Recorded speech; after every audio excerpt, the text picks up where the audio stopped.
Kia ora, everybody. Just to confirm, we are not in Trinidad and Tobago, but one of our panelists, one of our guest speakers tonight is in that video.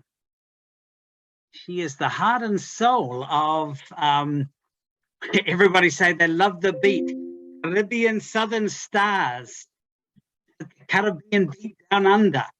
So kia ora, everybody. Ko tane te waka ko Ngati Maniapoto me Ngati Mahuta na iwi ko Jared Hatoko Ingoa. I am the chair of this evening's action-packed 1 hour special on racism and the Neoliberal Academy towards an academic manifesto. So I'm going to be, I guess here's some of the rules of the show, our community code there. So by all means, please ask questions. You have the chat, you have the Q&A. Prefer the Q&A, please, rather than the chat. Confidentiality, generous assumptions. Please ask nice questions, but don't be afraid to ask a challenging one. This panel of speakers are very much up to the task. Closed captions are available. Isn't that wonderful?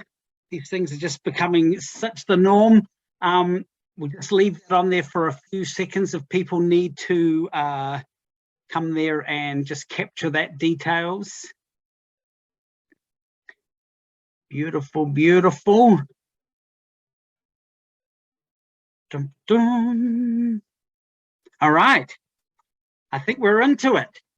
So we have, I'm going to just open us with a brief couple of comments, trying to set the scene. We have four kind of overarching questions that our speakers are all going to talk to, provide some commentary on, and then we're very much looking forward to opening it up and taking your questions and hopefully stimulating a lot of debate. And I see we're at 99 participants, 100 with triple digits. Just like that, so that's excellent. Kia ora, everybody, lovely to have you all here. We do appreciate you taking time out from whānau to be here and hopefully grow our minds a little bit. So we're talking about racism in the academy, and it's worth noting 18th of March, 6 days ago, reports of systematic racism, discrimination, and bullying at a University of Otago school has been acknowledged and accepted by its Vice-Chancellor, and says acting on it is an urgent priority. 6 days ago. I don't want to say that it was fabulously opportune, but it is and for the context here, it notes that abuses affect not only Māori, but other underrepresented groups. So we are definitely looking at racism in the academy as an issue against minority players, I guess, minority participants, employees, students, I guess, rather than just a strictly Māori, although even in the Otago University one, they talked about Māori and Pacific. So that's our scene setting. It's not a fabulous, happy topic, sure, but it is one helps. We're hoping, especially the panelists who have agreed to speak today, are hoping that by bringing this into the discussion, we can improve our situation, right? So our first question, and Camille, who is, I don't know, she'll tell us quickly what instrument she plays in the band. She is going to head us off with the first question. How does racism manifest in the neoliberal environment of settler universities? Kia ora, Camille. And you're on mute. I am muted. Kia ora, everyone, and thank you all for coming, and to those that organized this conference. It's been fabulous so far.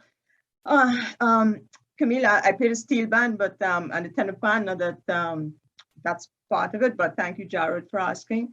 I just want to point out just one word that Jared used here about settler.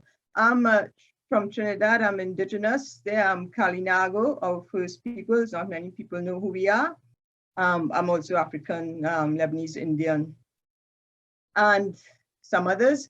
And that would settle it to me, seeing that the 99.5% of our people decimated. I prefer the more appropriate word to me would be pillagers, invaders, usurpers, overstayers, illegal immigrants, murderers, rapists, disease spreaders, deniers. Stop me if I'm going off on the wrong path. But how it manifests, and I think for a lot of us women of color, it's our attacks on academic freedom through the research constraints that we have to tell us. For instance, my research on the Caribbean, who's interested in the Caribbean, it's only a small area, whereas we have 40 million plus people in the Caribbean.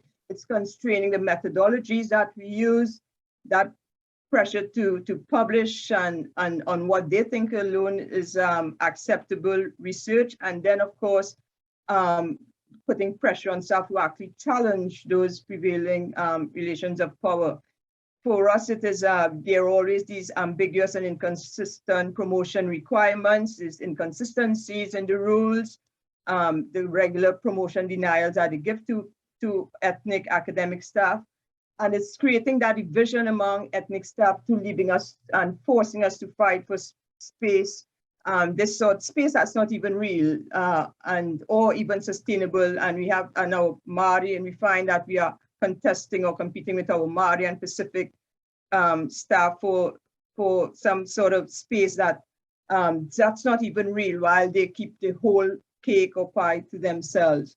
It's the perceptions of how they see us as that we're immature, that we're incapable, that we lack capacity, that, you know, and it all makes us feel out of place. But what they don't realize is that actually all the knowledges that they have is knowledges that they've taken from us, they've whitened it up and then regurgitated it back to us.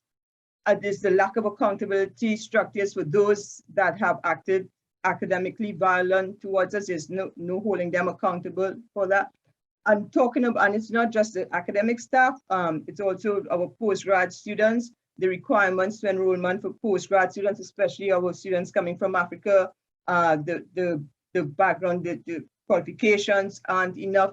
I've had one student denied enrollment, or given the condition of enrollment for PhD was that she take a course on New Zealand history, and I would only presume that it's because she was from Pakistan and Muslim, because no other requirement has been asked of that, of any other staff there. And it's the transition to employment for our postgrad ethnic students. There is nothing there that enables them to go. We have them here as PhD students, and there's nothing there for us. It is the representations and the images that they have of us, as well as our absence from any university profile, that's been harmful to us. It's our limitations and expectations of women of color.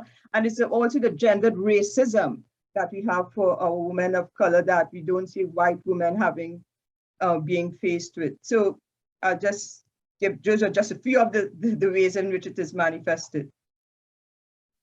Kia ora, Camille, thank you very much. My other two speakers, anybody else want to add an additional comment on there? Yeah, firstly, I think we tricked you in this one, Camille. We were like, I have 3 minutes to answer basically the big overall question, right? Which is that our universities are created from a space where racism was accepted, sexism was accepted, colonialism was normalized. So every single thing about our institutions reflects that neoliberal racism. And so in some ways, for me, everything that Camille said, plus everything that everyone who's sitting in our virtual space will be able to add stories of the ways that the Neoliberal Academy ensures that we experience racism. It's not about how it ensures, it actively makes sure that we all experience some type of racism when we're walking about our everyday lives, because everything was constructed to keep us out, and we have to do the active work of deconstructing it. Yeah, Vanaka, Camille, I always love hearing from you. Same. Kia ora koto. I want to just acknowledge you, Camille, for that wonderful articulation. And I also want to acknowledge the struggles of Tangata Whenua colleagues who offer the registers for solidarity. I just want to add a couple of points. One is the performed logic of efficiency in the neoliberal university is embedded in the broader infrastructure of whiteness, and it is full of hypocrisy. So the rules are not the same for everyone, and the rules keep changing on an ongoing basis depending upon whom you're looking at. So this then enables the kind of mediocrity of whiteness and perpetuates the mediocrity of whiteness at the same time that it erases and continues to marginalize indigenous, Pacifica, and ethnic communities, colleagues. And the other point I want to make is sort of the performance of transparency. Transparency itself is also embedded in notions of whiteness. So on the one hand, there are processes of audits that are supposed to make the neoliberal university transparent, and yet as an ethnic minority faculty member or as an indigenous faculty member, what you find is that the processes are anything but transparent when you want to raise complaints. One doesn't know where to go to, what processes to follow, and constantly feels like they're hitting into walls. So these logics of transparency, efficiency are embedded within performed structures that hold up whiteness. Kia ora, thank you for that. Okay, our second question. Now, our answer, our approach here is that we're going to have the team kind of spend 3 odd minutes and being led by one person, and then we'll open it up to get your questions in there. So if Camille's hit on something that you say, oh, I want to know more about that, please, the question and answers jump in there. Our next question, Siriana, how might scholars who operate in the margins and peripheries of those institutions disrupt them, unsettle them, trouble the centers of power, privilege, and influence that regular and monitor everyday academic life? Kia ora. Kia ora, Jared. Nisa Muravanaka and Siriana Anaipi. I'm named after my great-grandmother who raised my mother in the village of Nakinda in Neitai City, Fiji. I think for me, this was quite an important question because some days I'm like, screw it, let's burn it all down. Why are we taking why are we being patient, and why are we taking a slow, labored approach to chipping away at it when we could just start again? But then there are other times that you know that's realistically someone needs to pay my bills, so I can't burn it all down.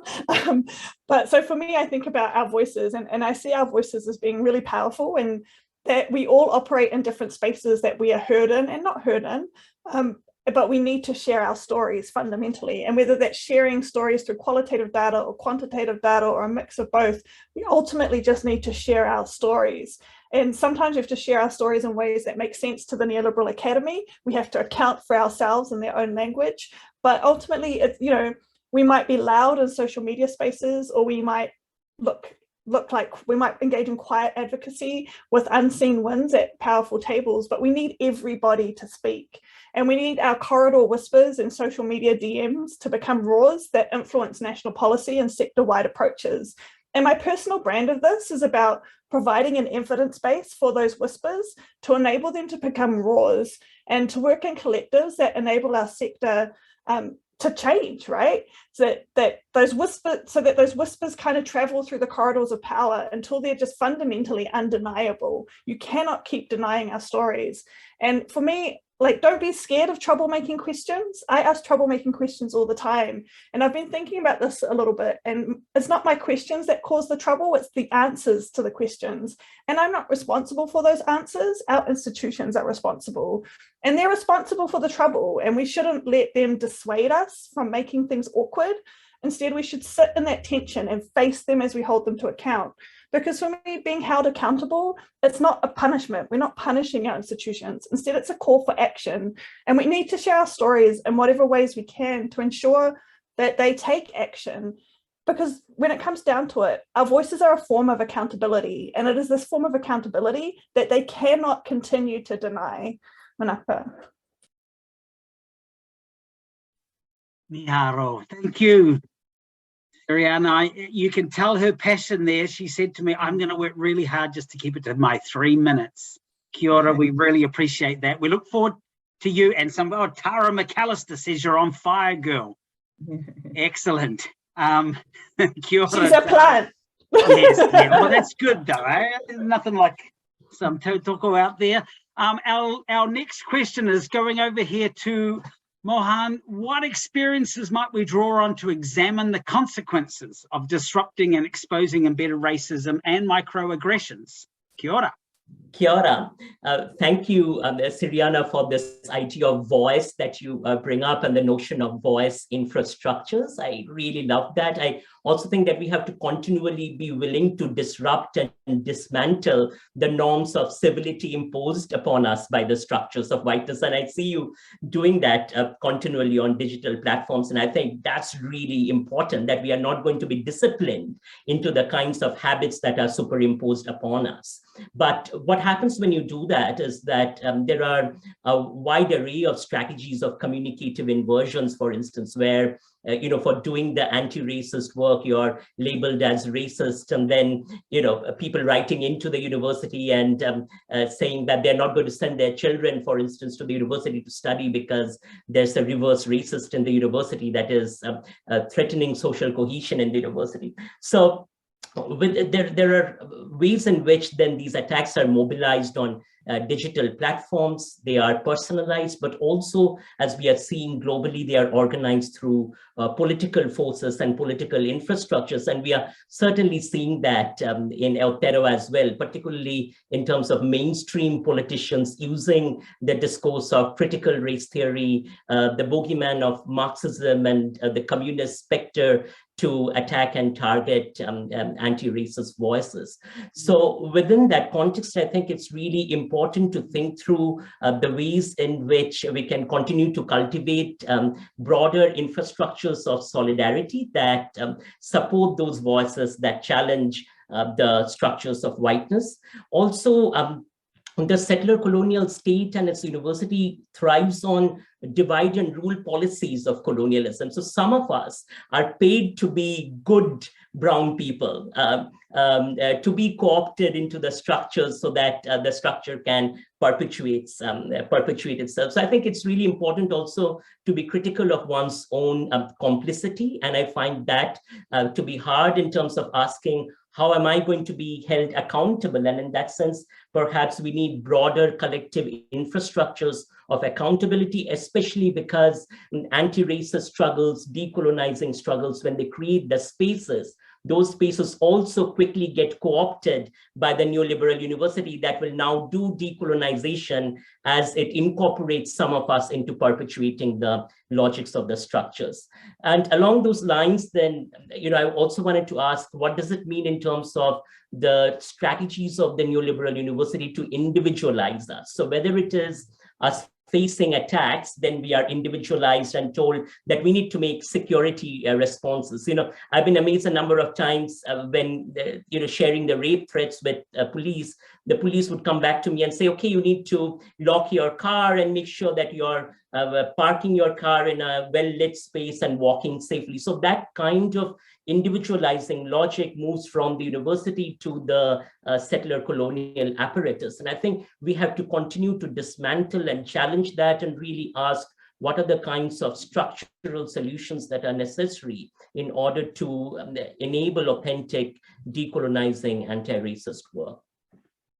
And if I can just add on to Mohan, you are absolutely right. And that complicity that we have as people of color with that harms us, because it always seems that we have to go through our own to actually attack the structures that you talked about. So I absolutely agree with you, because there are many examples of activism that has happened and have taken place already to try and combat this academic violence. For instance, we have Māori sovereignty approaches and movements that have been there. There's anti-colonialism, there's Black consciousness, and I don't mean Black in its essentialist term, but Black solidarities. We have affirming methodology. So all of these epistemological, pedagogical labors are within the university. The problem, as you pointed out, it's inhabited by far too few of us, far too few academic staff.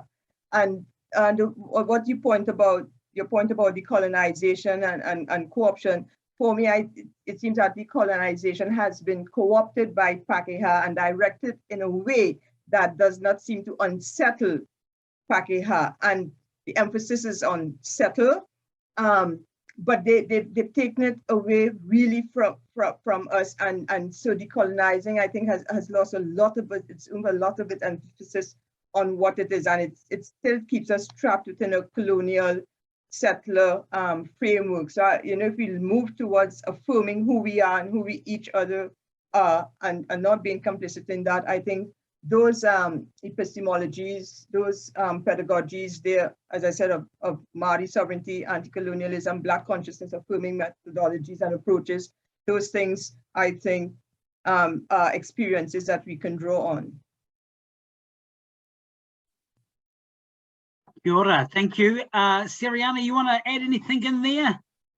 No, I'm particularly I love when we take these, all of the words I'm saying, yes, like the Mohan's piece around how the neoliberal, and I think someone's asked a question about it, how it ensures that we feel like we are competing against each other, right? It's this individualized piece, and Camille's piece around that too, right? That we part of it is, how do we exist in these institutions without becoming part of them, if that makes sense? So how do we continue decolonial work without being co-opted? And there's a young emerging scholar, Christy Carey, who talked about how student movements become co-opted by the university once they're successful. And she talks about it as a virus spreading through, like the student movement has to be cleaned in order to be palatable. And I think the same can be said for us and our movements against anti-racism and decolonialism in the university. They are happy to have us, but it has to be cleaned before they're happy to take it on. And that in that cleaning process, do we lose some of ourself and some of our political sort of will in order to be seen to be part of that institution? And how do we hold each other to account without lateral violence, right? These are all those messy tension questions that we don't talk about because they're hard. We don't have an answer in an hour-long panel, let alone in a 4-minute session. But they're things we need to talk about, because if we don't talk about it, we're going to run into issues later on when we're one of the movements internationally, as Mohan mentioned internationally, is to divide the left against each other. And so we have to work out a way to move together as a collective towards anti-racism and totality futures in our institutions, or we're not going to get anywhere. And that means uncomfortable conversations and acknowledging that we're complicit in it. But you got me on a roll, so don't ask me an open question, Jared. Make sure it has to be in the notes, or you're gonna get no time.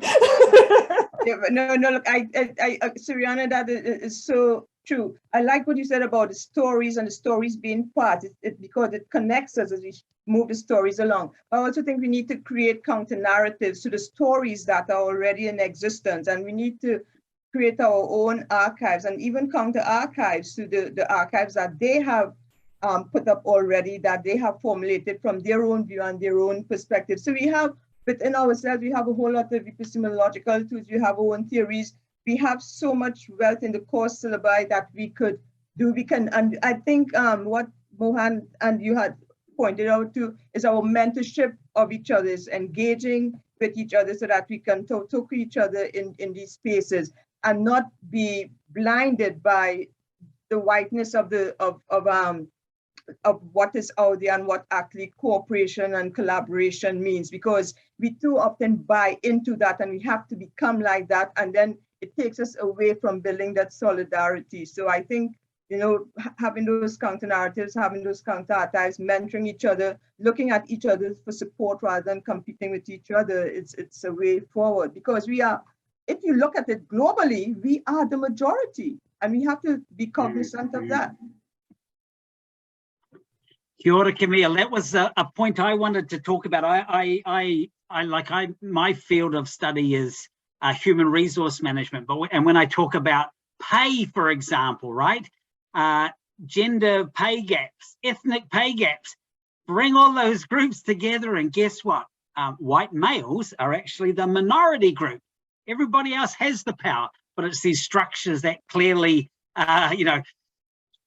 disadvantage through purpose design, I guess. Which brings me to our last question, which I'm going to call out, and then I'm going to start the answer. How do we dismantle the existing organization of knowledge and control in higher education, rebuild one forged from principles of equity?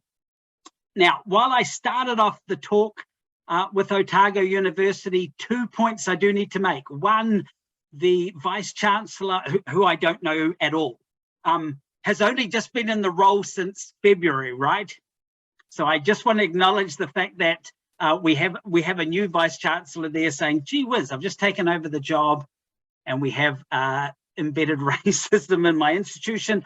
And I want to congratulate that Vice Chancellor for standing up and at least acknowledging those aspects.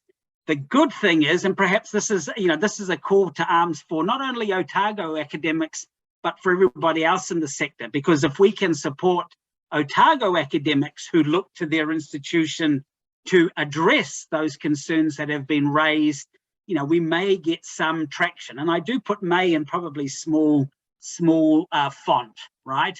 I don't, I've got no idea. And if there's one thing we know, universities, like lots of other institutions, are very slow to change. But I do think we are genuinely getting lots of voices, which, and Siriana talks about the whispers in the in the corridors.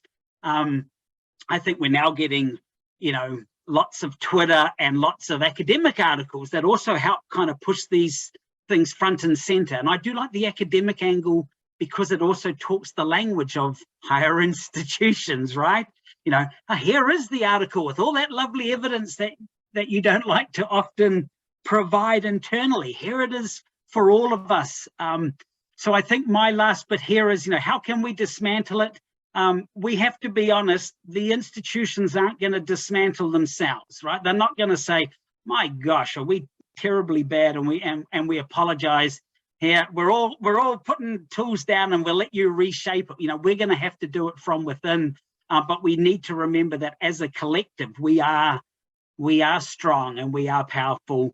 And I do think we have this kind of time for change. I think this is a great call. And I know my three co-speakers there have lots of ideas to jump in. Mohan, you're looking smiley. So why don't we start with you? Kia ora.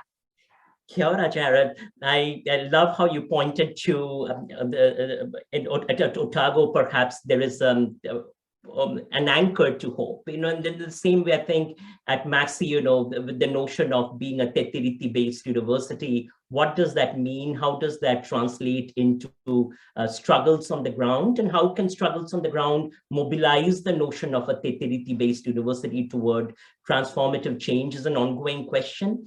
I want to express my solidarity toward colleagues such as Huya Janki, Graham Hingangaroa-Smith, who have shown me through their bodies on the line kind of solidarity, this notion of radical love, that radical love is possible, aroha kite tangata, that how do we actually place our bodies in love with each other, in solidarity with each other, and perhaps that offers a different register that altogether challenges the notion of individualized neoliberalism. And then, this is a point I want to come back to, and this is one of my pet peeves as a union a person who has grown up my years in the union, that I think there is a lot to be said in terms of the role of unions in our collective struggles against racism. And I think our unions are not there.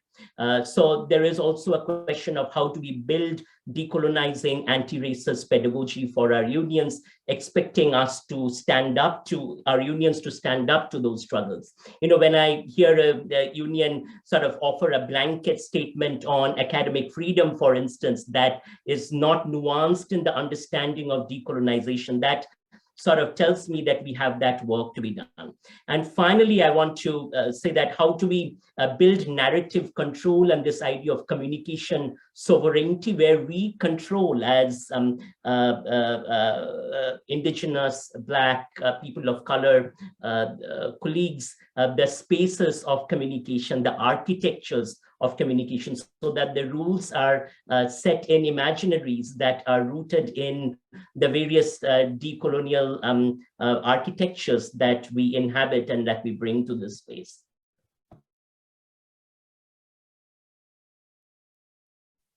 Fabulous. Camille, would you like to add anything there? Yeah, I just want to add, it must be really, we must be really in a bad way if a new vice chancellor, and I don't know who he or she is, I don't know who the person is at all, acknowledges racism, and we all go, yes, well, that's great.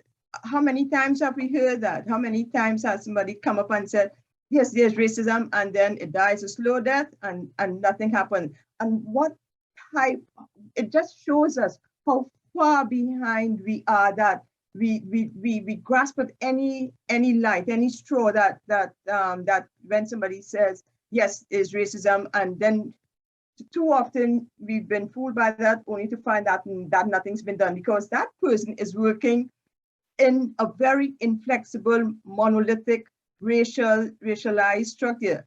How difficult it is for that person or one person to change that, for us to think that only one person has changed that, when Mari and Pacific and other people have been attempting to do for so long. And the problem, I think, with holding up one person to that, is that there's, again, as I said, I don't know this person, it may be a Pakeha person, but is that, if it is, it comes again with a white savior complex. I've done this, look what I've done, when all the time, all of us who have been working in that space are left unacknowledged with what we've done, the work that we've done.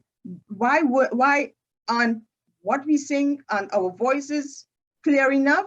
Are we not speaking to the issues? Why do you not hear us? Why is it that you can hear a Pakeha person or male person? As I said, I don't know who this by chance is, but you don't hear the other voices that are there. That means that nothing has changed if we keep listening, because pretty much soon those voices or whoever is speaking is behalf, and we are meant to be grateful for that. We are meant to show some gratitude for that. If we are not grateful, what does that say? So no, I actually do have a problem with how, good. I'm glad for people in Otago if they see this as a saving grace, but for the rest of us and those who are struggling, it's like been there, done that.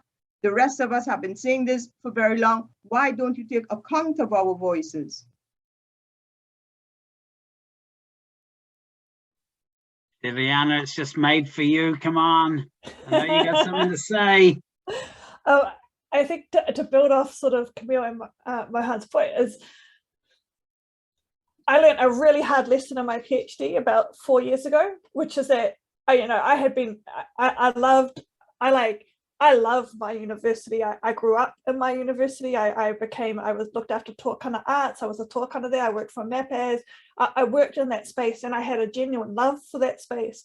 And I went across, I did my PhD, and I was disappointed. The institution disappointed me time and time and time again. And the more that I read and learned about how we think about institutions, the more I realized how my previous institution had disappointed me, and had gaslit me, and these pieces again. And one of the things that kind of gets me through, which sounds kind of weird, is that I'm prepared to be disappointed. I'm prepared for this VC, despite their statement, to disappoint me. But in that preparation for disappointment, I think about, given this moment, what information or what stories can we put out there now to make sure we don't lose that momentum? Because the other thing I learned is that if you are a single voice of color at the top, everyone around you is going to do their best to make sure that you don't get what you want. They're going to have Gmail meetings. They're going to have meetings away from council. They're going to have meetings away from Senate. They're going to have their little collective meetings beforehand, the same way that we meet before meetings as Māori, Pasifika, and people of color to scheme. You better believe they're doing it too. And they're meeting after the meeting too. And they're talking to their mates about which policy means that they don't actually have to do the thing they promised to us. And I think as long as we keep that in mind as we go about change management, look at me, Jared, I could be in your discipline. as we go about change management, we have to keep that in mind. If we're prepared for them to disappoint us, then we can keep giving them the stories that hold them to account. Just, really glad you said the thing. Ready for you to disappoint on delivery, because we understand that you are one voice amongst a large structure, and we're going to keep doing our thing and keep pushing against the structure. And I think that's kind of, a shush. Thank you. Thank you very much. That's somebody made the comment here. Heather says undies on the outside and capes. I think she's talking about the people you're talking about, you're talking to, right? Yeah, I mean, I was just signaling, I just wanted to, I didn't want to pick on Otago. So maybe one of our challenges, and it will come to one of our questions here, is for us outside of Otago to make connections, reconnect with staff there and say, kia ora, I saw that interesting commentary. How are things going? And I'll say, well, it's been bloody 1 week. Well, how's things going? How's things changing? Because if you think about it, one success story, right? And don't get me wrong, Siriana, I know we're all expecting, Camille is suggesting we're going to get zero change, which would be extremely disappointing. But any change might be good, but something decent. If Otago could get one massive change, so we go, wow, okay, that's actually something decent. Now that puts all the pressure on the 7 other universities in Aotearoa, let alone all the other institutions, etc. So, okay, our next section, we're down to our last 24 minutes already. Beautiful work, Jared, team. can I just yep. I just want to say, I don't think that I say we'll have zero change, and I just want to say there are signs, because I know at AT where I am, and the struggle to actually get anything across. I think there was a new deputy vice chancellor, well, some deputy vice chancellors there who've seen work, research, and have looked at it in ways that nobody else would have looked at it and considered it valuable. So you get the one, but like us, it's scattered, and those that are there to support, it's few and far between. So I'm not negating, because I don't think it is inevitable, because to say it's racism is inevitable means that what's the point of moving forward? But there have been some change, but it needs to be more than just the little, every time we 1 step forward, we move 2 steps backward. It's got to be more than that. Sure. Okay, we have a list of questions. We already have 5, and I've already read these questions. And man, we'll be here for the next 4 hours. But so my only thing to my 3 speakers here, if you've got something to say, please jump on, unmute, and start talking. But if you're short and sharp, we will get moving. So the first one says, as a Māori, one of the worst bullies I've come across was actually another Māori who was my lecturer. Why do we turn against each other in these institutions? They're designed that way, right? Lateral violence is very real in our communities. Let's not pretend that we all hold hands and hang out and love each other. Lateral violence is very real in our communities, and our institutions are designed to ensure lateral violence. Because I think, Jared, about what you said, imagine if we got all the Māori and Pacific, all the racialized bodies, everyone together in the room. Our institutions can't handle that. They don't want to imagine that. They don't actually want us all hanging out in the whale talking about our working conditions. That's like their worst nightmare. And so I think that, lateral violence is intentional by the institution. And if someone is doing that, just do the polite and find another space. And I know it's hard because we're not in all the different spaces, but find your crew. I've got my crew. We chat to each other, we DM each other, we come to each other's talks and say that we're amazing. Shout out to Tara. but find your crew and keep in that safe space, that safe bubble of people who uplift you, and just avoid the ones who are still working through what the academy does to them. Why wouldn't they? Why wouldn't they do that? Why would we turn on each other? It's self-preservation. It's we have nothing to offer them, expect maybe spirituality, maybe support. What they want, what we can offer them is not what they want. Why wouldn't they? As Siriana pointed out, you've got bills to pay, you've got kids to feed, self-preservation. Yeah, and I love the notion of lateral violence, Siriana, that you talk about. That is so powerful. And it is also the pedagogy of whiteness, isn't it, to teach us particular ways of enacting and extracting power and control. The ways in which we learn, therefore, to enact and power and control is to embody and reproduce the same kinds of behaviors. And that's why I think those infrastructures of solidarity are so important, where, as you say, Siriana, there are those spaces of safety where we can go to and find that love, find that affection, and perhaps different way of connecting with each other. Yeah, I think my favorite thing about prepping for this talk was we spent about 10 minutes prepping for the talk one night, and then we just talked for like an hour and a half. Yes. Because we had found a space to talk about how we experienced the academy and to work through it. And Camille was like, you need to get this done. Have you done this? Yes. Mohan was like, hey, have you, you're an ECR. These are things you should be thinking about. We need to be more intentional about creating those spaces for connection, I think, so that those who are acting in ways that benefit themselves are no longer like, just don't make them part of the club.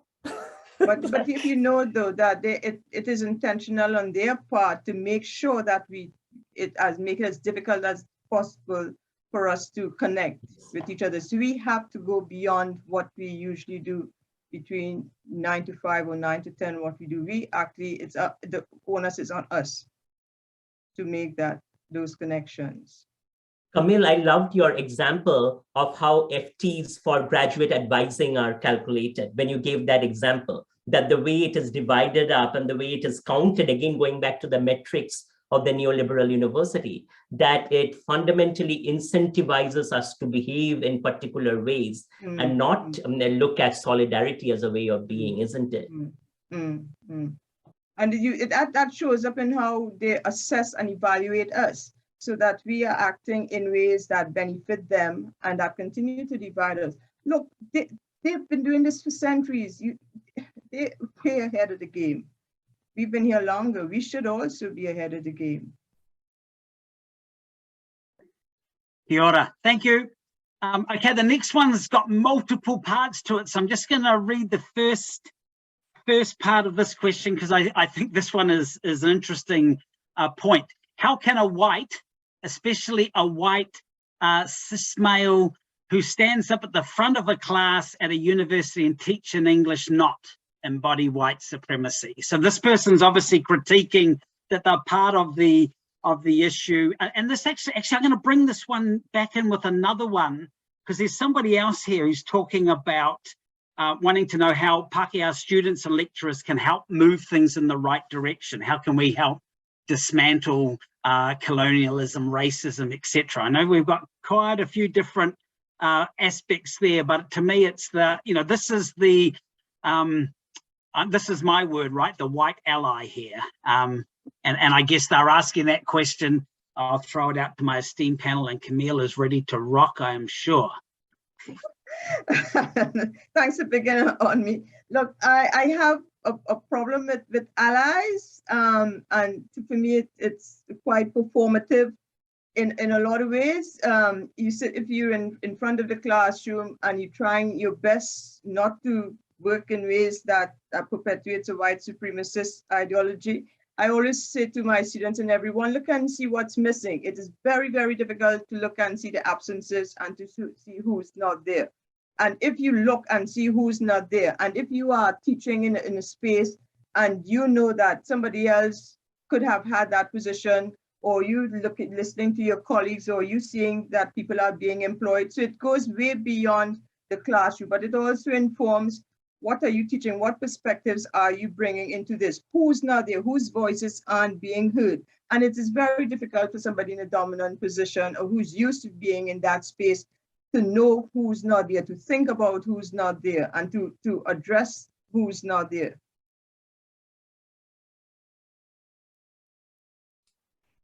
One of the questions, sorry, that I've been thinking Go ahead, about, Siriana. sorry. One of the things I've been thinking about lately is what makes me any different from a white dude at the front of the class, right?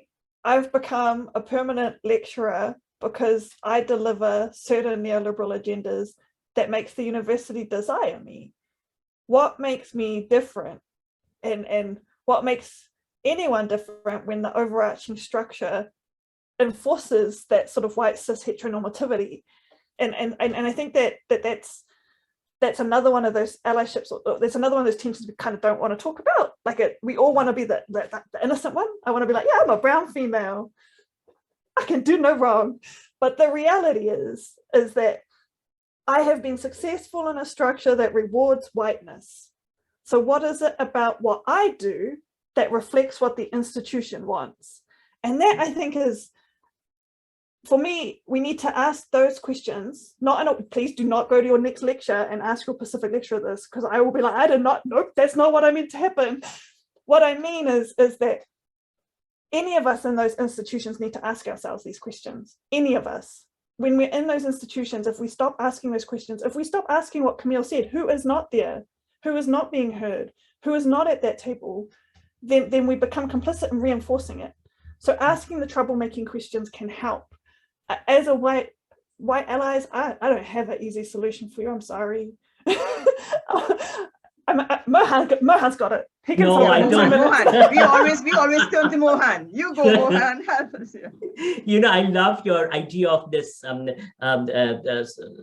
awareness, the deep awareness of erasure and subalternity, that any space of participation is also a space of erasure, you know, and going back to you, Siriana, that I'm very aware as a brown, fairly middle upper caste Indian man in a heteronormative, cis-normative relationship, I draw upon all kinds of power. And my tendency, because of the pedagogy of whiteness, is to actually then perform a particular kind of identity that has all kinds of benefits from me. So I guess that kind of radical reflexivity that Siriana is talking about is a pedagogy for all of us. How do we sort of critique and interrogate the kind of performativeness, if you will, of criticality, which supports us in the neoliberal structure and perpetuates the neoliberal structure, and instead turn toward, you know, in Graham's words, a kind of conscientization that is critical and that is always interrogative of our own positions and habits of occupying these spaces. You are so right, Mohan. I agree with you and everything that Siriana said, because it is not easy. I mean, Siriana said she has performed to the way that they wanted, but I know Siriana and she's not doing that at all. But I tell you, if you don't, though, you get into a whole lot of trouble. And I will tell you, I am very proud to say that I have on my record misconduct for calling out a student for racial microaggression. Not a student, didn't get into any question. I had a disciplinary charge for calling out a student racial microaggression. And I'm very proud of that misconduct on my record. But that is what they do. It's a way of intimidating you, to tell you, don't do these things. And as someone pointed out, it was aided and abetted by someone who's Māori. So, you know, we really do have to find people that will tautoko what we're trying to do, because not everybody that is brown or indigenous is going to be with us. And that makes the job even harder. Yeah, plenty of mellow puffs, as my friend would say. Brown on the outside, white in the middle. Okay, the question here, which is a slightly different tone, and hence why I've selected it. I would love to hear what are some of the things we can do to inspire and make change so that we don't continue to use lateral violence. Oh, I thought that's suggestions from the speaker's police.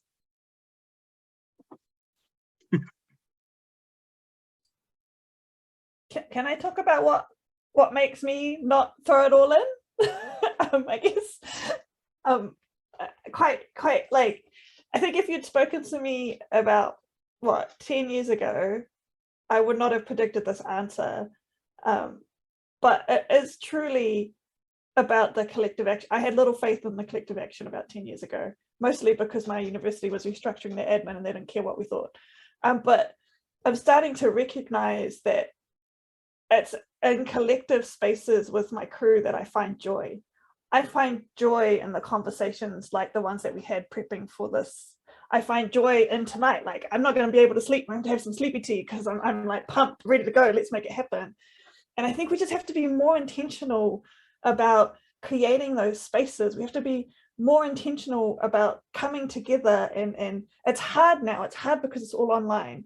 But having that cup of coffee with your mate and talking about the things that make you grumpy, but then talking about what you can do, and then bringing in another mate, and then bringing in another mate, and bringing in another mate, until we can fill the whole folly at the institution. Like, it is about, for me, it's about finding those moments of joy because other people probably also like that joy. I'm hoping my other panelists have loved chatting with me. I might be reading it wrong, right? But these are the things that uplift us and inspire us. Sharing our stories and talking about and naming the things so that we know that our institutions stop gaslighting us, right? How dare they put something on Camille's permanent staffing record for it? But also I'm super happy she's proud of it. Like, these are the things that lift us because we share them and we go, oh yeah, that happened to me. Oh yeah, I got that weird phone call too. Like, and then we create ways to move forward in it. And I think for me, that's what it's about. Someone, but you absolutely, Shireen, and the way you keep us on our toes too, that is so awesome. But somebody put in the chat for Nongatanga, and that is what we need to do. And there are Pakeha there who are behind us, and I don't, and I don't necessarily that they have to walk side by side. Who know where they should be positioned, and who are there to actually say, well, what do you need, or not even to ask us, but to know and to do as we are. So that Punongatanga we need to have, and thanks to that person for putting that word in there, because that is actually what we need. And we can move things forward is to, as you point out, Siriana, and what you have said so strongly, Mohannes, keep asking those questions and ask those questions again, and get a critical mass of people to keep asking those questions. And it doesn't have to be just you in that university. Pull in Mohan from Massey and pull in Siriana and get people. Don't just hunker down in your own school or in your own university. You reach out to other people, because we are global people, we're connected people, we've moved here, we've shifted here. Let's keep those connections. Camille, so much respect for you in terms of your refusal to walk the script of the structure, and refusal itself is so powerful, isn't it? And I love this articulation. I stand on your shoulders, Mohan. No, you don't. You teach, and I love all this idea of Whakafanangatanga as the basis. And to me, I just want to add another idea, which is that I find spaces, of course, in the academe, but also outside of the academe. In the community, in communities of love and solidarity. And I think that's also really important. I am supported by networks of activists whom I can talk to. I'm supported by networks of lawyers and advocates whom I can draw upon if I need to file a lawsuit and consider what kind of lawsuit I need to file. And those are infrastructures that are outside and beyond the academe. And I think that's also really vital. One of the ways in which the neoliberal university constrains us is that it takes over our life world and colonizes it. So a part of refusal is to walk away from that in some ways, in terms of finding other spaces, other communities of love and support, and connecting with those.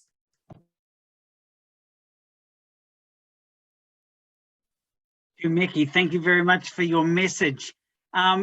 Any more questions out there in the universe there?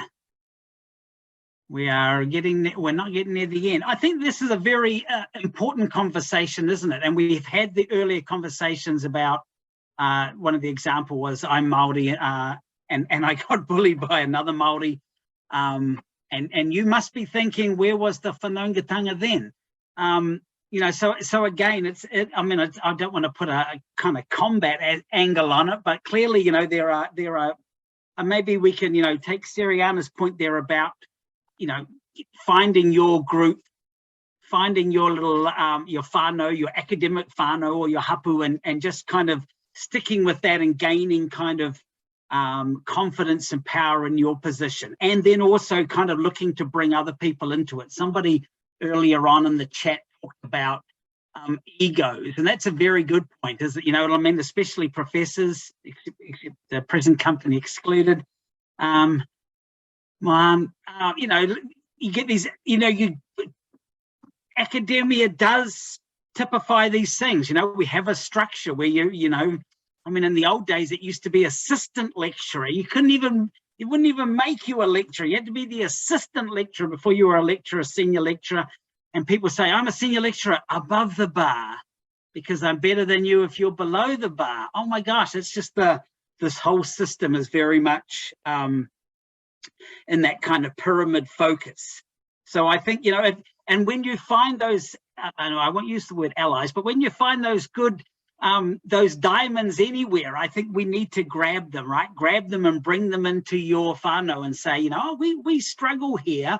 And maybe that's the conversation we need to leave here encouraged with, to say, actually, I really do struggle. And I struggle with, hopefully not the whole alphabet, but let's talk about A, B, and C to start with as a mechanism to, I guess, share and acknowledge and then hopefully build different mechanisms to improve things. And we do need those people in higher positions in our institutions to come on board, right? So maybe the other call out is for those in the audience, and we have a decent number here, those in positions of power, heads of departments, deputy heads, professors, etc. To use the privilege that comes with those positions and use them to help all minorities, because guess what? They're blooming well struggling. We just see it all here. You can tell it from the passion of the speakers on the panel. I'm sure that must have fired up another couple of thoughts there. I see we're kind of getting near the end there. Does anybody want to finish off with maybe a minute or two, or a minute each, just to Camille? No, I just wanted to say to all of us out there in positions where we have younger people coming up, and bring them on board as secondary supervisors, to your PhD students, or to give them that opportunity, because unfortunately, as Jared said, we need to do these things in order to get promoted, in order to get into those positions, to make those changes. So if you're out there and you have someone who's never supervised a PhD, just bring them on board. Look for them throughout the university, find out who they are, and just bring them along with you. We all have to do our little bit to do that, because the acts of racism are not random. It's not isolated. It's gone on too long for us to say there's an isolated incident here, there's an isolated incident there. They're not random. They're structured, they're well formulated, it's well organized. We now have this, Jared had asked, how do we start dismantling it? One brick at a time. Yeah, I'm with Camille on that. One brick at a time, and it's going to take. And you know what they're sneaky about? You take away one brick, and then they put in like 4 more, or they've built a whole nother wall while you weren't looking. And you take it out from underneath it. Yeah. And I think that like I do want to, if I can, Ruth asked, what about early career researchers? What do we do? So I did my PhD 3 years ago. So I'm early career. I do quite. I think what makes the institution worried about early career researchers is that we haven't been disciplined yet, right? Like, it's called disciplines because they're disciplining us, and we haven't been through that discipline process yet. So sometimes I say things that you're not meant to say, like, I don't know why, me and Tara and I go way back, and well, not way back. I think we met like 2 years ago, and now we're like, yes, best friends for life. But we say things that you're not meant to say because everyone else has been trained not to say it. And then we do things like we say it in public. So we don't say it in the closed staff room. We don't go to the staff room. We say it on social media. We say it on the news. We do all of these things that our institutions don't really know how to respond to yet because they're slow moving, right? And I'm terrified of my undergrad students. Like, I thought I moved quickly. They're just like, they're coming into my classroom and they already know everything I thought I was going to teach them, which scares me. So they know how to act, that their activism is at a whole nother level again, right? And so the institutions don't know how to respond to the early career researchers that are coming in because we move in a different space and time from them. And I think that if we can hold on to that, if we can resist the disciplining, then we've got a chance. The problem is that the disciplining pays for me to feed my kids. And so we have to find a way for our senior professors to protect the ECRs from that disciplinary process. And people like Camille who are like, yeah, I'm proud of that. We need to know that it's okay to get something on your staff record. You can still have a job. You can get in lots of trouble, but you can still have a job. And so I think that it's those sorts of things that are really like important for me. Or don't worry, they tried really hard to get rid of me. But if you have your research and you have your friends and you have your connections throughout the university, that also helps you. But the one thing that I just wanted to point out is the research money that comes. We need to let our groups know that what has already been done, because one thing that works against us is they bring in new people from our ethnic backgrounds, Mad Pacific backgrounds, and say we're starting it new. And they jump at that chance and they don't realize, well, actually it's been done before, but they want to say it's new because that means they don't have to be held accountable for not doing anything in the first place.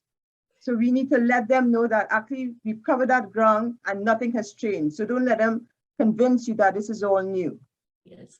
And I love this idea of publicness that you talk about, Siriana and Camille, in terms of having walked the ground before. And it is within that context that I just want to share the work of Joanna Kidman, who talks about Wither decolonization. And in that, this is precisely what she says, that our work needs to be public, but we also need to recognize that there are many senior Maori academics who have given their lives to struggles for the work being public. And that disrupts the neoliberal university's notion of inclusion and diversity that is held in the terms dictated by the university. So once again, I think we have to move beyond into communities, into publicness to redefine the scope of the university. Absolutely, Mohan. Yeah, fabulous, Mohana. I do like that bit there about, and maybe that's a strategy there, and engage the conversation beyond the university. And if you're doing it in media connections, for example, perhaps the university will just find out that, oh, the system is changing. Damn. Kia ora, everybody. It is 8:02. I believe we are going to, look, and somebody's put a link there. There's a journal article. There we go, decolonizing. Kia ora. It's our sister, Siriana. So thank you to all of our many, many partners. Thank you, everybody, for participating, coming along. We're sorry we couldn't get through all of your questions. We do appreciate it. You can find these wonderful speakers online. They're easy to find. Send them an email. Say to Siriana, I want to join your whānau, please. And if you're nearby, she'll say, sure, you can come have a tea with us. We don't even need to be nearby. We got a whole collective of us hanging out in like the internet space. That's so true, isn't it? Yeah, just get in touch with Mohan. He's leading it. So there's the last one there on, that's this Monday, 24-hour picture. We're gonna send you out with some serious Caribbean beats. Keep moving, people. Keep moving. Keep moving. And Lots not just of to the love. music. Not just to the music.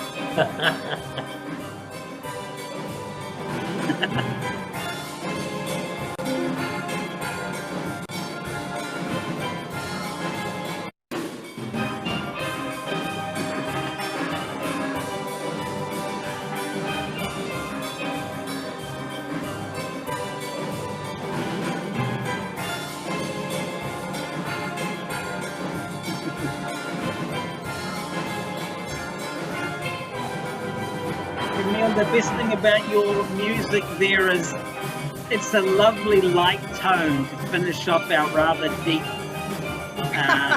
deep conversation. So,